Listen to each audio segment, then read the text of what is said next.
eu queria falar a respeito de publicações antigas, revistas antigas. É fato que se nós formos algumas décadas atrás, nós não tínhamos a internet. Se voltarmos mais ainda no tempo, a fonte de informação era o quê? Eram os livros, as revistas e até as pessoas. Eu mesmo tive, quando adolescente, um clubinho de eletrônica. Nesse clubinho de eletrônica a gente escrevia carta e nós nos correspondíamos com pessoas de todo o Brasil. E algumas pessoas se correspondiam inclusive com outras que moravam no exterior. Naquela época eu não falava inglês fluentemente para poder escrever, eu era um adolescente, tinha 14, 15 anos de idade, mas eu conhecia pessoas que também se correspondiam com outras de fora do país. Era a única forma que nós tínhamos de manter essa comunicação e aprendizado. Assim, se você quisesse aprender uma coisa nova, você tinha que procurar num livro. E por isso os livros, e em especial as revistas, elas eram muito completas. Você pega uma revista da década de 60, 50, a quantidade de informação que tem ali é algo absurdo, porque parece um livro a revista. A grande verdade é essa. Tem muita informação, porque era a forma como essas pessoas chegavam até o conhecimento. Você imagina algumas pessoas que não moravam nos grandes centros, moravam no interior do país. Se hoje já é difícil muita forma de comunicação, claro que tem a internet, mas ainda assim dificulta em termos de velocidade, banda, e algumas cidades não têm internet, né? É fato isso, em algumas cidades bem do interior. Se hoje já é difícil, imagina naquela época como era. E ali a banca de jornal, com a revista, com as publicações e com os livros, né? Mas os livros normalmente têm uma linguagem mais rebuscada, não está tão voltado para o hobby. O livro normalmente é uma coisa muito mais técnica. E na revista você tem um linguajar mais próximo ali das pessoas, sem você ter um tecniquez tão grande. E as revistas, por isso, tinham uma configuração ímpar nessa época. Era algo realmente muito válido em todas as áreas. E não poderia ser diferente na área do modelismo. Então, seja aeromodelismo, ferromodelismo, plastimodelismo, nautimodelismo, automodelismo, os modelismos, aeromodelismo, modelismo que você quiser colocar nisso, as revistas eram pontos centrais. Nessas revistas você encontrava calendários de eventos e também sobre os últimos eventos que ocorreram. Afinal, ali era a única forma de saber que ia ter um evento para as pessoas poderem se encontrar. De outra forma, você ia fazer um evento muito pequeno, você que conhece fulano e fulano da sua cidade, e a revista podia ampliar essa noção toda.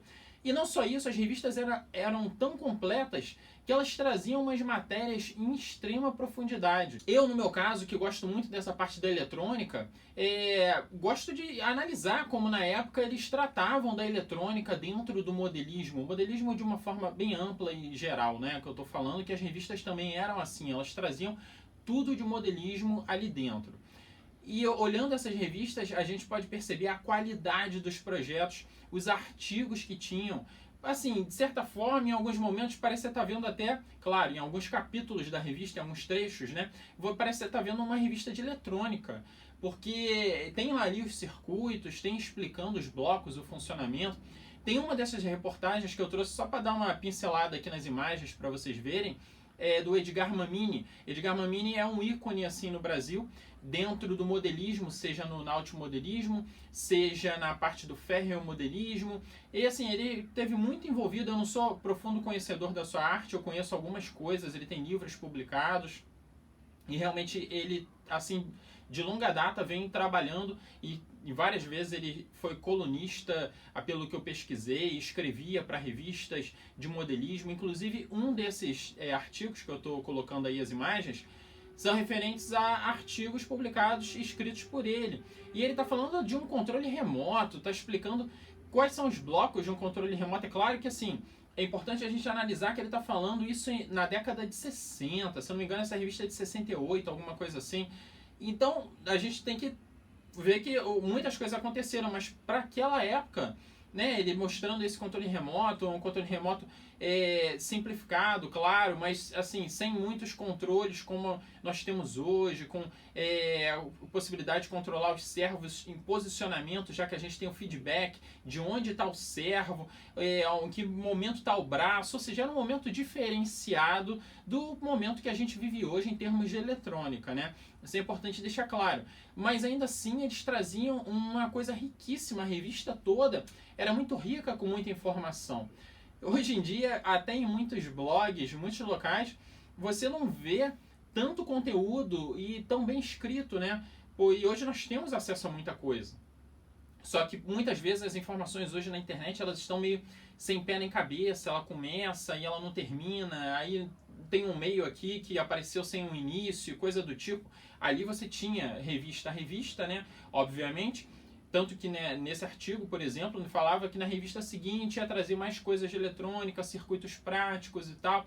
Então você tinha a cada revista um complemento, né, a respeito do artigo anterior e esse artigo vinha sendo incrementado. Então, assim, é muito legal a gente pesquisar, procurar por revistas antigas, que além da gente ter esse panorama de como era o modelismo, a gente tem a possibilidade também de aprender como eram feitas as coisas, né? E muitas coisas é verdade que ainda continuam as mesmas. Até o circuito de controle remoto da década de 70, se você montar hoje, ele vai funcionar do mesmo jeito. Ou seja, é a mesma coisa. É claro que nós temos outras coisas mais modernas, mas vai funcionar? Vai funcionar. E não só da parte da eletrônica, mas tem muitos conceitos, muitas coisas, ideias que foram trazidas lá nas décadas anteriores, que elas persistem até hoje, elas são funcionais.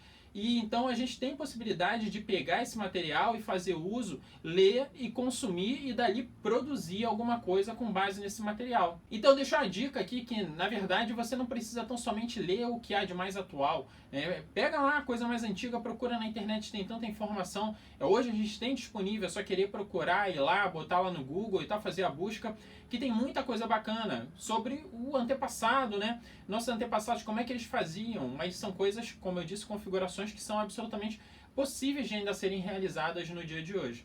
Então, assim, é mais um bate-papo aí, mais pra gente deixar no ar essa questão, trazer essa pequena apologia aí que eu fiz a uma reportagem sobre circuitos eletrônicos há muitas décadas atrás, que sim, realmente me apetece, algo que eu acho muito legal, a todo esse histórico, como era feito, e eu gosto muito de estar acompanhando, procurando sempre que tem esse tipo de informação, e eu deixo aqui essa ressalva para que vocês também procurem o que tem de publicado no passado. Tem muito, quer um projeto de barco, alguma coisa do tipo, vai lá atrás, tem muita coisa legal que vale a pena de repente pegar e se basear naquilo ali, de repente fazer umas melhorias e coisas do tipo, trazer para a realidade, dar uma roupagem nova, mas o projeto original tá lá. Então é isso, pessoal, o projeto original tá lá, funciona, consultem, pesquisem, vão atrás de material antigo, porque vocês vão ver que tem muita coisa legal, muita coisa bacana, já foi escrita, já foi feita, e às vezes a gente está bebendo de uma fonte, acha que é uma fonte inédita, e na verdade não é inédita, na verdade lá de trás ela de repente teve uma roupagem mais moderna, teve uma adaptação, mas a gente está bebendo de algo que já foi feito há muitas décadas atrás, tá bom?